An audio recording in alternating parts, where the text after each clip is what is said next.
Chăm ka hin si me paka Kalunga ka day chan nang manay pizi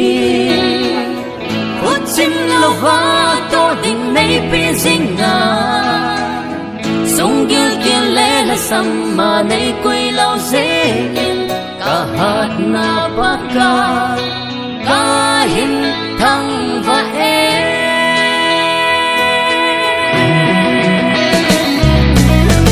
Ang va na mai cham ka hin si me paka